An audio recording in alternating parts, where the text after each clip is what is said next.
اس کا مطلب یہ ہے کہ 2025 تک ہم نے ایسے وسائل پیدا کرنے ہیں کہ جب ایک گھر کے اندر کوئی بچہ معذور پیدا ہوگا تو انشاءاللہ آپ جیسے بھائیوں جرنلسٹ سے چینلز کے تھرو کمیونٹی میں اتنی اویئرنیس ہوگی کہ ان کو پتہ ہوگا ہمارے بیٹے کا علاج کہاں سے اور کس طریقے سے ہونا ہے. اب اس کے اندر ڈاکٹرز جتنے بھی ایک پورا ٹیم ہے, پوری پینل ہوتا ہے, اس کے اندر سب سے زیادہ اہمیت کا حامل جو شعبہ ہے وہ فزیو تھراپی ہے. پھر فزیو تھراپسٹ آپ کی مدد کر سکتا ہے جب خدا نخواستہ اگر کسی کے گھر میں کوئی ایکسیڈنٹ ہوتا ہے یا وہ کوئی آپریشن کرواتے ہیں جس کے بعد پیشنٹ اٹھ نہیں پاتا, یا پھر فالج آپ نے عام طور پہ سنا ہوگا اسٹروک ہم اسے کہتے ہیں, اس کے اندر اس کا عمل دخل ہے. شدید کرونک پین جو ہوتے ہیں یعنی پرانے درد جس کو ہم کہتے ہیں, خواہ وہ جوڑوں کا ہے, خواہ گھٹنوں کا ہے, خواہ کمر کا ہے, اس کے اندر بھی اس کا عمل دخل ہے, جو بذات خود ایک بڑا فیکٹر ہے آج کل کی جنریشن کے اندر. اسٹریس اور انزائٹی, اس کے اندر اس کا ایک بڑا اچھا عمل دخل ہے. سائیکو تھراپی ہوتی ہے اور مختلف اس طرح سے ایکسرسائزز کروائی جاتی ہیں. ان ساری چیزوں کے اوپر انشاءاللہ ہم بات کریں گے, انڈیویجولی ایک ٹاپک کو ڈسکس کریں گے. ہم یہ بھی ڈسکس کریں گے انشاءاللہ آنے والے پروگرامز کے اندر کہ بلڈ پریشر کو ایک فزیو تھراپسٹ کس طرح ریگولیٹ کرتا ہے, شوگر کو کس طرح ایک فزیو تھراپسٹ کم کر سکتا ہے, یورک ایسڈ اگر ہو گیا تو اس کا کیا حل ہے. ان ساری چیزوں کے اوپر ہم بات کریں گے. ابھی کہنے کا مقصد یہ تھا کہ بہت لمبا اور بہت کلیدی کردار ہے شعبے کے اندر, میڈیکل سائنس کے اندر فزیو تھراپسٹ کا. اس میں آپ کو بتا دیتا ہوں, ایک آرتھوپیڈک سرجن تب تک ایک کامیاب آرتھوپیڈک سرجن نہیں بن سکتا جب تک اس کے ساتھ ایک سکلڈ فزیو تھراپسٹ نہیں ہوتا. اچھا, کیونکہ دیکھیں آپریشن اس کا کام ہے, ڈاکٹر کا کام ہے آپریشن کر دیا, انہوں نے آپ کے گھٹنے ریپلیس کر دیا, جو بھی آپ کی سرجری کی, کمر کی جہاں کی بھی کی, اس کے بعد ایک فزیو تھراپسٹ ہی وہ شعبہ ہوتا ہے, وہ پروفیشنل ہوتا ہے جو اس پیشنٹ کو اس کے بعد چلا لیتا ہے. اچھا, ایک لفظ میں عام طور پہ کہتا ہوتا ہوں کہ فزیو تھراپی کے ڈومین کو بڑا لائٹر میننگ میں لیا جاتا ہے, لیکن در حقیقت ایک بیڈ ریڈن پیشنٹ سالوں سے اگر وہ بیڈ ریڈن ہے تو اس کو الحمدللہ شعبہ فزیو تھراپی چلاتا ہے بلکہ بگاتا ہے. اور اس طرح کے فزیو تھراپسٹ پاکستان کے اندر بہت یہ پروسیس ہے ریہیبلیٹیشن کا کہ ایک بندہ جو بیڈ پہ ہے وہ اٹھ نہیں سکتا, آپ نے اس کو بیٹھنا سکھانا ہے, اس کی موومنٹ کو ریسٹور کرنا ہے, اس کو بولنا سکھانا ہے. پھر آپ اس کو شروع میں مدد کے ساتھ پکڑ کے چلاتے ہیں, ڈفرینٹ کرچز ہیں جو اسسٹو ڈیوائسز ہیں اس کے تھرو چلاتے ہیں, اور کنسیکوینٹلی ریہیبلیٹیشن کا پروسیس اینڈ ہوتا ہے جب وہ بالکل الحمدللہ ہماری طرح آپ کی طرح جب وہ بالکل صحت میں واپس ریسٹور کر دیتا ہے. تو یہ پروسیس ہے ریہیبلیٹیشن کا کہ ایک معذرت چاہوں گا اس لفظ کے لیے, لیکن ایک نیم مردہ جسم میں جان ڈالنے والا جو شعبہ ہے اس کو ہم فزیو تھراپی کہتے ہیں. اچھا, ماشاءاللہ. آپ یہ بھی بتائیں, اس سے جڑی ہوئی ایک بات ہے کہ جو فزیو تھراپی کے حوالے سے آپ نے تو جامع انداز میں گفتگو کی, کیا یہ ایک عام آدمی کو بھی سمجھا کے اس کو بھی اویئر کیا جا سکتا ہے کہ کوئی ایسے کنڈیشن آ جائے کہ وہ امیجیٹلی ایک پیشنٹ کو اگر وہ کسی ہاسپٹل سے دور ہے وہاں تک پہنچنے میں اس کو ریلیف دینے کی جب ضرورت پڑ جائے تو وہ اس میں آپ کے شعبے کا کردار ایک عام آدمی کو سمجھا کر اس کے ذریعے سے اس کو مطلب ہاسپٹل پہنچنے تک کارآمد بنایا جا سکتا ہے. جی بالکل, آپ کا بیسیکلی سوال دو فیزز میں ہے. ٹھیک ہے, میں سب سے پہلے فیز کو کروں گا کہ ایک عام انسان کی دیکھیں مریض کی زندگی میں, فالج کی مریض کی زندگی میں, پیدائشی معذور بچے کی زندگی میں ایکسیڈنٹ, آپریشن, وہ تو آپ نے پوچھ لیا, لیکن آپ بذات خود ایک صحت مند انسان ہے. اللہ رب العزت کی ذات تمام لوگوں کی صحت جو ہے نا وہ برقرار رکھے. آپ کی زندگی میں فزیو تھراپسٹ کا کردار, یہ آپ کا شاید پہلا کوشچن ہے. پھر آپ نے مجھ سے پوچھا ہے کہ ایمرجنسی کے اندر فزیو تھراپسٹ کیسے رسپونڈ کر سکتا ہے. پہلے سوال کا جواب یہ ہے کہ دیکھیں ہم نے ایک سنتے ہوتے ہیں, ایک سیئنگ ہے کہ natures can never be change. اس کا مطلب یہ نہیں ہے کہ مثال کے طور پر ایک بندہ ضدی ہے تو وہ ضدی رہے گا, اور ایک بندہ لیٹس سپوز وہ غصیلا ہے, غصے والا ہے تو وہ نہیں, اس کا بالکل ہم غلط مطلب لیتے ہیں. Natures can never be change اگر میں ایلیبوریٹ کر دوں تو آپ کو فزیو تھراپسٹ کا کردار سمجھ آ جائے گا. اچھا, natures can never be change کا مطلب یہ ہوتا ہے کہ انسان کو اللہ رب العزت کی ذات نے ایک مخصوص نیچر کے ساتھ پیدا کیا, یعنی اس کی باڈی کے اندر بلڈ کی ایک مخصوص مقدار ہے, اس کی مسل کی الاسٹیسٹی ایک مخصوص ہے, بون کی جو ڈینسٹی ہے یا جو اس کے منرلز ہے وہ ایک مقدار ہے, آپ کے اندر جو زنک, آئرن, کیلشیم, فاسفیٹ جتنے بھی انگریڈینٹس ہیں, ٹھیک ہے, ان کی ایک مقدار ہے, ہارمونز کی ایک مقدار ہے. تو آپ کو اللہ رب العزت کی ذات نے ایک بڑی مساوات کے اندر پیدا کیا ہے. جب وہ مساوات بدلتی ہیں تو اس کو ہم بیماری کہتے ہیں. اب دیکھیں بیسیکلی اگر نیرو رینج کے اندر بلڈ شوگر رہے گی تو ہم بندے کو صحت مند کہتے ہیں, اور اگر وہ بڑھ جائے تو ہم اسے کہتے ہیں یہ مریض ڈائبیٹک ہو گیا. آپ سمجھ رہے ہیں؟ تو اس کا مطلب یہ ہے کہ جس قدرت میں اللہ رب العزت کی ذات نے آپ کو تخلیق کیا ہے اس قدرت میں ہی اگر انسان رہے تو وہ ٹھیک رہتا ہے. ٹھیک ہے, آپ اس کی نیچر کو بدلنے کی کوشش کرو گے تو نہیں بدلے گا. ٹھیک ہے سر, یعنی کہ ہمیں جس خلیے میں جس خصوصیت کے ساتھ، جن خوبیوں کے ساتھ تخلیق کیا ہے، ہم اس کے قریب رہیں.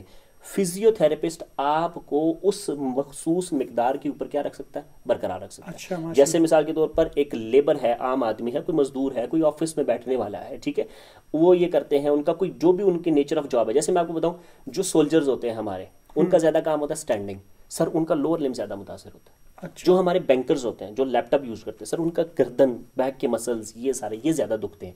تو اب مجھے یہ بتائیں کہ بینکر بذات خود ایک بیمار آدمی نہیں ہے اگر ہم کہیں تو، لیکن اس کے جوڑ، جوائنٹس اور مسلز کیا ہیں؟ افیکٹڈ ہے. اسی طرح فوجی ہم سوچتے ہیں بڑے صحت مند ہوتے ہیں، لیکن ان کے لوور لم کیا ہوتے ہیں؟ افیکٹڈ ہوتے ہیں. تو فزیو تھراپسٹ یہاں پہ یہ کردار ادا کر سکتا ہے کہ وہ ایک بینکر کو یا ایک لیپ ٹاپ کمپیوٹر یوز کرنے والے بندے کو ایک ٹھیک پوسچر بتا سکتا ہے جس میں مسلز انجرڈ نہیں ہوتے. اکثر آپ نے دیکھا ہوگا آج کل کے جو بینکرز ہوتے ہیں، نوٹ کیجیے گا، ان کی گردن کا اینگل آگے کو ہوتا ہے، ٹھیک ہے، کیونکہ جھک کے ایسے لیپ ٹاپ یوز کرتے ہیں. یہ بیڈ پوسچر ہے. تو مطلب ایک پروفیشنل آدمی کو، وہ کسی بھی شعبے سے، اس کو بیٹھنا کیسے ہے، یہ بھی فزیو تھراپسٹ کا بتانے کا کام ہے. ٹھیک ہے، پھر اس کے مسل کے اندر جو ٹینشن ہے یا جو سٹریس ہے یا وہ جس کو ہم اکڑاہٹ کہتے ہیں، اس کو آپ کیسے دور کر سکتے ہیں، اس میں بھی فزیو تھراپسٹ ہے. کون سا مسل کس طرح سے اسٹریچ ہوگا، کیا موڈیلٹی اس کے لیے یوز ہوگی، کون سا پروٹوکول اس کے لیے یوز ہوگا، اس کے اندر بھی اس کا کیا ہے، عمل دخل ہے. ٹھیک ہے سر، صحیح. اچھا، دوسرا فیز آپ کے کوشچن کا یہ تھا کہ ایمرجنسی کے اندر آپ کیسے رسپونڈ کر سکتے ہیں. دیکھیں، ایک عام آدمی بھی مطلب وہ بالکل اس کو آپ سکھا سکتے ہیں کہ اس دورانیے میں پیشنٹ کو ہاسپٹل پہنچنے تک اس کو ریلیف دے سکے کہ ایک عام آدمی، بالکل بے شک وہ ڈاکٹر نہ ہو، بالکل بالکل، تو آپ لوگ کیا ایک پبلک کو بھی اویئر کر سکتے ہیں؟ ایگزیکٹلی. دیکھیں جی، پاکستان کے اندر تعلیم معذرت کے ساتھ برائے نام ہے. صحیح. برائے نام اس طرح سے ہے کہ آپ دیکھیں گے کہ ملک کے اندر 6.5 لاکھ فزیو تھراپسٹ، اچھا، اور وہ بے روزگار گھوم رہے ہیں. بہت سارے میں ایسے اپنے پروفیشنز کو جانتا ہوں جو بڑے لائق ہیں لیکن وہ بے روزگار ہیں. اچھا، ٹھیک ہے. اور دکھ بھری بات یہ ہے کہ کچھ دن پہلے میری ایک ہماری سوشل آرگنائزیشن ہے، میں اس کا نام تو نہیں لوں گا، وہ ایک جگہ راشن بیگ دے کے آئے. آپ بلیو کریں گے کہ وہ ایک MS کی ہوئی فزیو تھراپسٹ کا گھر تھا. تو سر یہ حالات ہے. اب یہ دیکھیں، اس میں معاملہ یہ ہے کہ جو شعبہ ہے اس کی ترقی کے لیے کام نہیں کیا جاتا. اب جیسے ایک کونسل ہے، آپ کے ہاں 6-7 شعبے ہیں.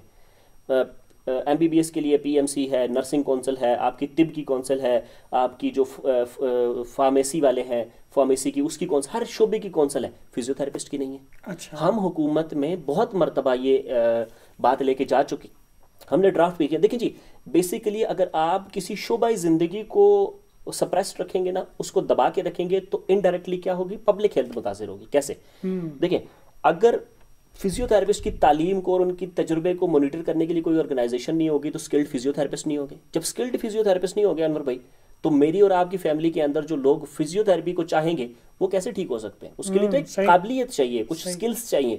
اس اسکلس کو امپروو کرنے کے لیے ہم کام کرتے ہیں.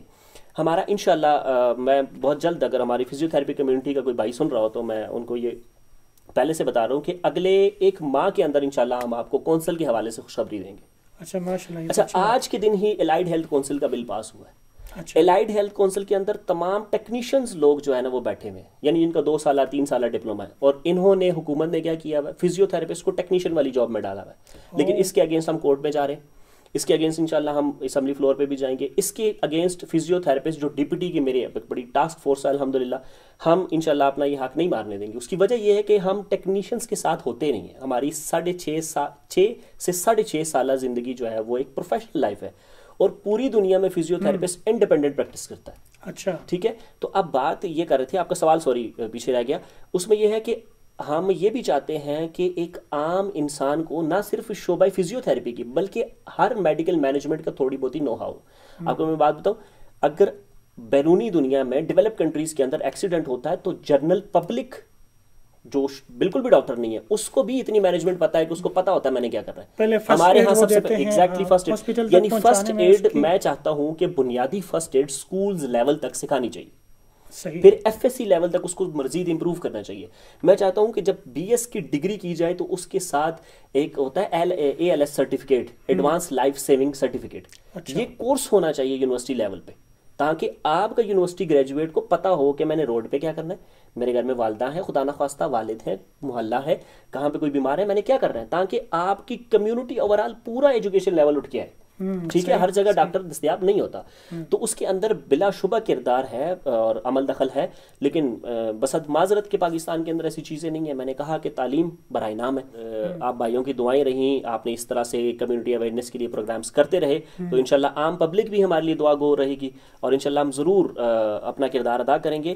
اور آپ پوچھ رہے تھے کہ ایمرجنسی میں رول کیا ہو سکتا ہے؟ سر بہت سارے رول ہو سکتے ہیں، جیسے مثال کے طور پر کوئی بندہ ہے، اس کا سڈنلی بی پی ریز کرتا ہے، تو فزیو تھراپسٹ کو پتا ہوتا ہے کہ یہاں پہ کیروٹیڈ سائنس ہوتا ہے، ٹھیک ہے، اس کو مساج کرنے سے وہ نیرو رینج میں واپس آ جاتا ہے۔ اچھا، ٹھیک ہے، پھر اس طرح سے ہوتا ہے کہ جب ایک ایکسیڈنٹ ہو جاتا ہے تو وہ مریض کو اکثر ہم کیا کوشش کرتے ہیں، اس کو کھڑا کرتے ہیں، اس کو کھڑا کر کے کہتے ہیں زور زور سے ایسے کر کے نا آپ ٹانگ مارو زور سے۔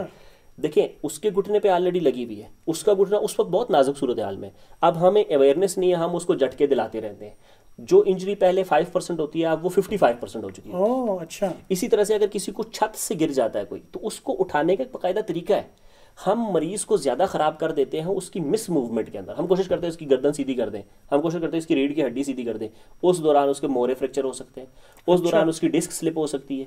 تو یہ اس طرح کا باقاعدہ نالج ہے، آپ نے دیکھا ہوگا پروفیشنل چیزوں کے اندر، ٹھیک ہے، کہ اسٹرکچرز اور چیزیں ہوتی ہیں، یہ بڑی توجہ طلب چیزیں ہیں۔ اور میں آپ کے لیے، آپ کے چینل کے لیے، آپ کے ویورز کے لیے میری خدمات جو ہیں وہ حاصل ہیں۔ ہم سوشل ایکشن پروگرام کافی سارا کرتے رہتے ہیں، میرے توسط سے اگر کسی کی زندگی میں 1% بھی امپرومنٹ آئے گی تو میں سمجھوں گا کہ آپ کا اور میرا وقت کیش ہو جائے گا۔ میں پہلے یہ جب پروگرام شروع کرنے سے پہلے اسی حوالے سے بحث ہو رہی تھی کہ ہم اس کو کسی ایک پروگرام کے اندر سارے میں نے آپ سے وعدہ کیا کہ میں حاضر ہوں، لیکن مجھے سننے کے بعد یہ اندازہ ہوا کہ اس کے اوپر سیریز کیا جائے انشاءاللہ۔ تو میرے ویورز کو بھی انشاءاللہ یہ کہ اس حوالے سے ایک ہم آگاہی معلومات فراہم ہو سکے گا، اس کے اوپر ہم فردرلی اس کے اوپر سیریز کریں گے، اس پہ آپ کی خدمات لیں گے۔ تو آخر میں آپ سے یہ پوچھنا چاہوں گا کہ ایک عام زندگی میں ہم زندگی گزارتے ہیں، صحت مند زندگی، تو اس کو مزید صحت کو بہتر، کوئی بیماری لاحق ہو جاتی تو اس کو صحت کو بہتر بنانے میں ہم کیا کردار ادا کر سکتے ہیں؟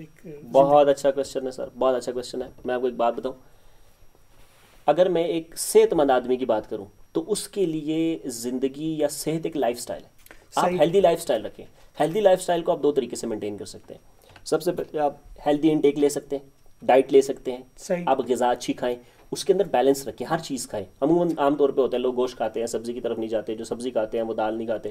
ایک بیلنس ڈائٹ رکھیں، ٹھیک ہے، اور یہ بیلنس چارٹ ڈائٹیشنز کے پاس اویلیبل ہوتے ہیں۔ خدارہ ڈائٹیشنز کے پاس جائیں، ان سے جا کے اپنا بیلنس شیٹ لیں، اپنی صحت اپنی رپورٹ کروائیں، اور ایک پروفیشنل ڈائٹیشین کے پاس بھی جایا کریں۔ میں فزیو تھراپسٹ ہوں، میں یہ نہیں کہوں گا صرف فزیو تھراپسٹ حل ہے، ڈائٹیشین اپنے شعبے کا ایکسپرٹ ہے، وہ آپ کو ایک بیلنس چارٹ دکھا سکتا ہے کہ یہ چیزیں روز کے معمول میں آپ کی زندگی کے لیے ضروری ہیں۔ دوسری چیز ہے ایکسرسائز۔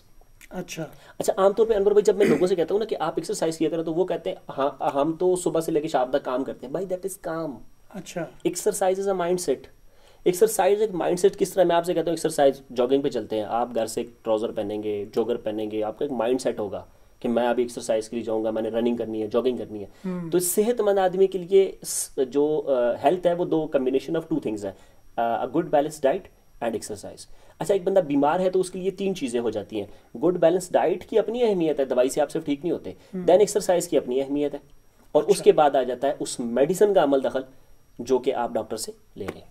اچھا، ماشاءاللہ۔ جی، آخر میں کوئی بات کرنا چاہیں؟ میں آپ کے ویورز کے لیے میرا پیغام یہ ہے، میں آپ سے اس سے قبل بھی ابھی ذکر بھی کر چکا ہوں، اور اس پروگرام سے پہلے بھی آپ سے وعدہ کر چکا ہوں کہ میں یہ چاہوں گا، مجھے خوشی ہوگی، ٹھیک ہے، کہ اگر میری وجہ سے صحت میں یا کمیونٹی میں 1% بھی امپرومنٹ آتی ہے تو میں سمجھوں گا میری 5-7 سالہ ڈگری جو ہے وہ رائے گاہ نہیں گئی، اور میں آپ کے پاس اویلیبل ہوں۔ ہم انشاءاللہ اگلا پروگرام جو ہے وہ میں چاہوں گا کہ ہم کریں فالج کے اوپر، کیونکہ فالج ایک ایسا مرض ہے جو قابل علاج ہے۔ مطلب 1 مہینے کی اچھی فزیو تھراپی سے ایک مریض آپ کا جس کو فالج ہوا ہے ایک سائڈ کا وہ چل سکتا ہے، لیکن ہمارے ہاں 9 سال بعد ہم دیکھتے ہیں کہ موت کے علاوہ ان کا شاید کوئی حل نہیں ہم سمجھتے۔ تو فالج ایک ایسی بیماری ہے جس کے اوپر ہم اگلے پروگرام میں انشاءاللہ آپ کے ساتھ ڈسکشن اس حوالے سے کریں گے سیشن۔ آپ کا بھی بہت شکریہ ہمارے اسٹوڈیو میں تشریف لے آئے اور بہت ہی اچھے معلومات ہمارے ناظرین کو فراہم کی، اور اس سلسلے کو ہم آگے بڑھائیں گے، اس کڑی کو۔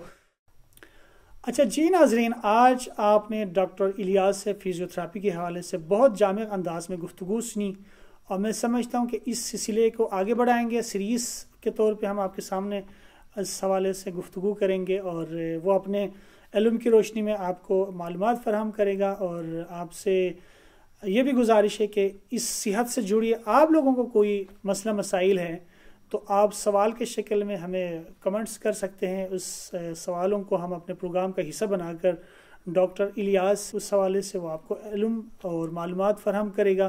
اس حوالے سے آپ ہمیں کمنٹس کر سکتے ہیں. آپ کے کمنٹس سوال کے شکل میں ہمارے پاس آئیں گے تو ہم ڈاکٹر الیاس سے اس حوالے سے سوال کریں گے اور آپ کو جواب دینے کی کوشش کریں گے. آج کا پروگرام یہاں اختتام ہوتا ہے اور مجھے اجازت دیجیے. والسلام. پاکستان.